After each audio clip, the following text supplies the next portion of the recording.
Thanks for joining us in the trenches with Dave Lapham, brought to you by First Star Logistics. And Lou Anarumo is our guest once again. He's putting together a defense to be proud of. Telling you, defense played very, very sound down the stretch and in the playoffs. Huge reason why the Bengals went to Super Bowl 56. And he's got some new toys to play with, and he's going to have some new defensive packages. That three safety look is going to be very, very interesting to watch. This defense has got some talent. It's got some athleticism. It's got speed. It's got youth. Lou Anarumo talks about all of it. You're going to like it.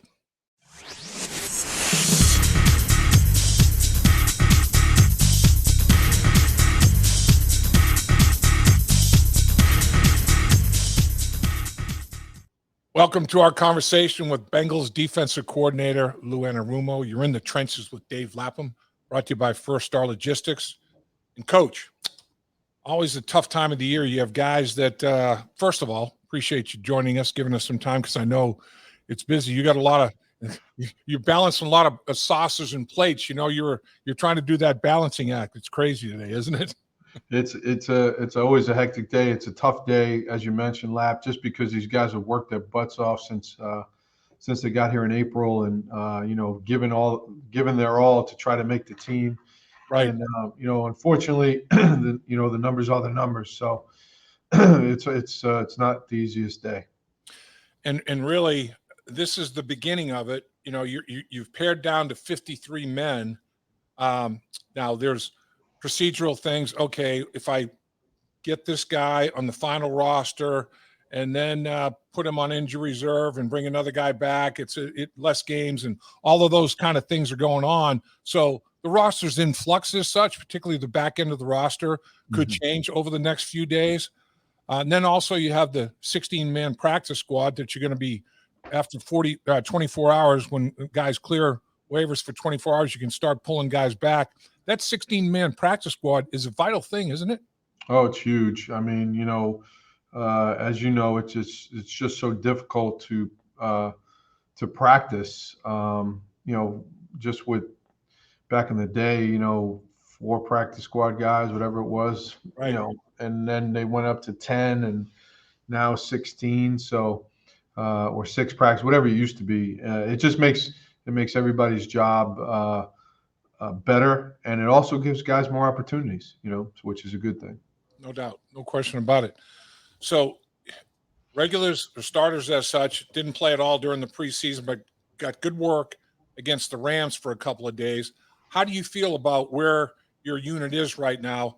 All hands are on deck in terms of health for the most part, right? Yeah. Yes. Yeah, I feel good. We preached to them all preseason that the Rams practices was going to be their game. They've got well over 70, 80 snaps, upwards of 90, some of them in those 2 days. Right. So that's what the plan was, to do that. And, and we think we got some really good work against them. And, I feel like we're in good shape. I guess Jesse's probably on some kind of list. There are so many lists, Coach. I just can't keep them all straight. I mean, there's a list for everything. But the fact is, you've got 3 safeties back in your defensive backfield room that can all play. I mean, Bates, Bell, and Dax Hill has shown himself. I mean, a guy that is creative as you are defensively, to have 3 safeties like that to mess with people. How excited are you?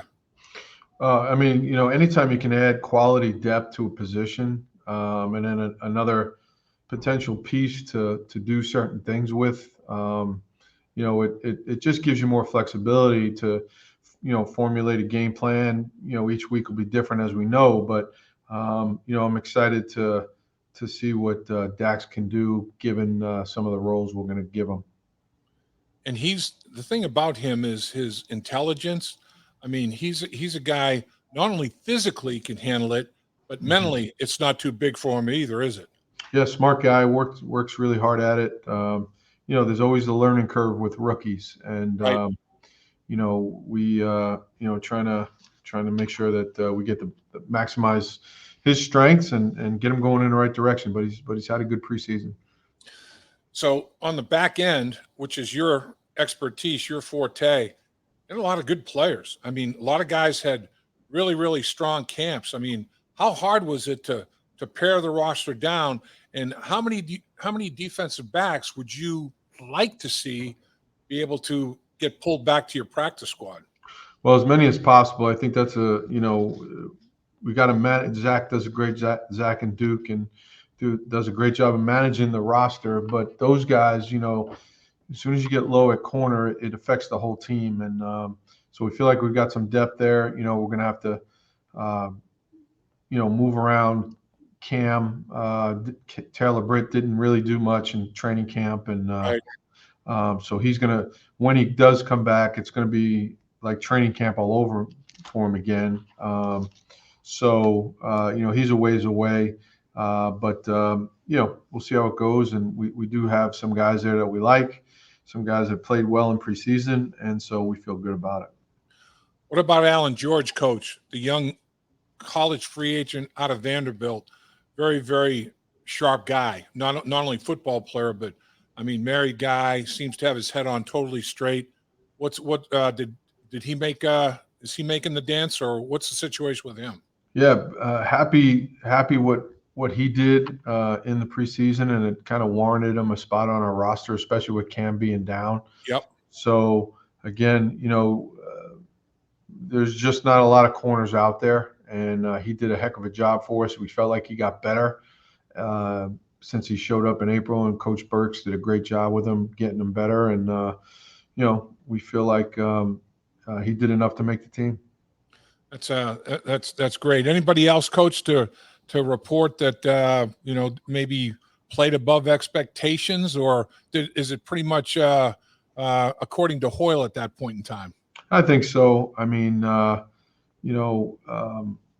this point, I think kind of you can pencil them all in and know what you're getting, and that's a good thing. With some of the guys, you go with the standard guys up front, and and the linebackers, who they are. It was nice to not have to worry about who's going to be the starting something. We kind of knew that. It's just kind of adding depth at certain positions. So the battle that went on with Shelvin and Davis, how did that end up? Well, both those guys will be practice squad eligible.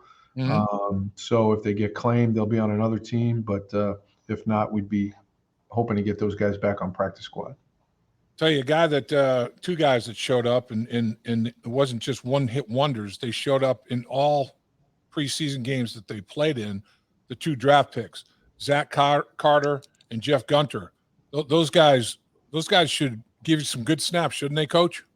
Yeah, I mean, Zach for sure. I think Jeffrey Gunter had some flash plays. He's still a ways away in my mind, but I'm happy with in the direction that they're both heading. And again, I see Zach early in the season really providing some relief for those guys inside and some potential pass rush on third down. And then we'll see how it goes with Jeffrey.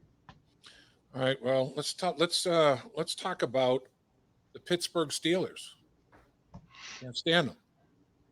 And open with them in Cincinnati. How about that? Big division rival to start it off. And obviously they're going to have a little blood in their eye. They get spanked twice last year, so I'm sure they'll be up in the bit, as they say. But how do you prepare, Coach, for a situation? You have a pretty good idea who's going to play quarterback, but he has never played quarterback in this system with this coaching staff, with this group. Do you scout tape of him in other systems? Do you just focus on what he's doing with Pittsburgh solely? What do you do? Do you try to project, they're going to have a quarterback run package with this guy? How do you, in an opener, how do you project everything? Well, there's certainly going to be some unknowns. That's just a part of the first game.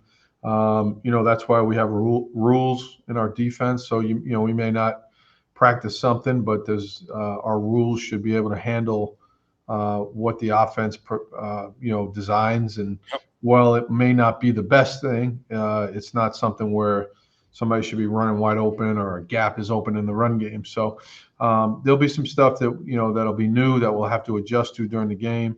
But I think Trubisky's done a good job where he's been in terms of being able to move out of the pocket, and he's got a strong arm. We Yep. know that. So and Pickett had a really good preseason. So whoever it may be, we'll be ready, and we'll go from there. Zach Taylor, the coordinators have been together the entire duration, coming into the fourth year here. You've got a lot of veteran players that have been together for a period of time now, but they're still young players in terms of their NFL career. They're still in their prime, in the early stages of their prime. How good is that cocktail? Missing the fact that they've been around together with the coaches, all of that consistency and continuity, and they're still young bucks. Yeah, again, it's great. It's great to have those kind of guys. I'll give you an example. Yep. We're playing the Giants, and it was early in the game, and Akeem Davis-Gaither was still in the game, and it was a TV timeout, and I thought that the Giants might run a certain play, and we hadn't necessarily we had the blitz in, we just hadn't done it the way I wanted to do it. So I called Akeem over. I said, "Hey, can you adjust it this way?" And he just said, "Yeah, no problem, coach." And because he had done it so many times, it was easy to set the front one way, set the blitz the other, and just run the play, run the particular defense. And I would never even think about doing that if we didn't have guys like that. So, we're never going to ask the players something to do that we don't practice. But when it's, hey, maybe setting a blitz one way and doing it slightly different, we got guys that can handle that kind of stuff, which is fantastic. The last game against the Rams, now granted, starters weren't playing, but I don't care. These are NFL players. I mean, they're the best in the world. That's why they're in these training camps. Pitch shutout for 3 quarters, only give up 7 points. How proud of you with the way that defense played. And in the second half, coach, I'm like, man, am I looking at the 70s with the 4-3 defense? You went 4-3 and didn't do much nickel stuff. I'm like, this is evaluation time here, and guys stepped up and really made plays for you, didn't they? Yeah. We use that package some throughout the year when we have 4 down, 3 linebackers out there. We do some of that in certain situations against certain teams. So it was a way for us to practice it, to be honest, and give some guys different looks at different spots, and it worked out. It was nice. It was good to see the guys adjust that way. Yeah, it really was. It was something to see the way they handled everything. So the way the NFL is now, Labor Day weekend, the league is shut down. Nobody's playing. So now you still have 2 weeks before the opener against the Steelers. How much have you done in terms of game plan? Have you dabbled a little bit with things during the preseason you might want to take a look at? Or are you just saying, I'm going to put together a game plan just like I normally do? Not even this week, but it's going to, I'll start with stuff this week and really introduce it next week. How do you not over prepare for the Pittsburgh Steelers, I guess? Yeah, we got a good system in place on how we do it. We'll take a situation here or two this week, first and second down, kind of knock it out tomorrow and Thursday, and then kind of rinse and repeat again next week. But it's really the same format there. You don't, like you said, you don't want to get going on them too early, because then it becomes monotonous for the players. But we have been sprinkling some concepts in that are Steeler friendly, Steeler things that they like to do. So we've been showing them some of the things in practice, in the walkthroughs and things like that, all the way through camp. But not a ton of it, but just enough to kind of whet their appetite a little bit.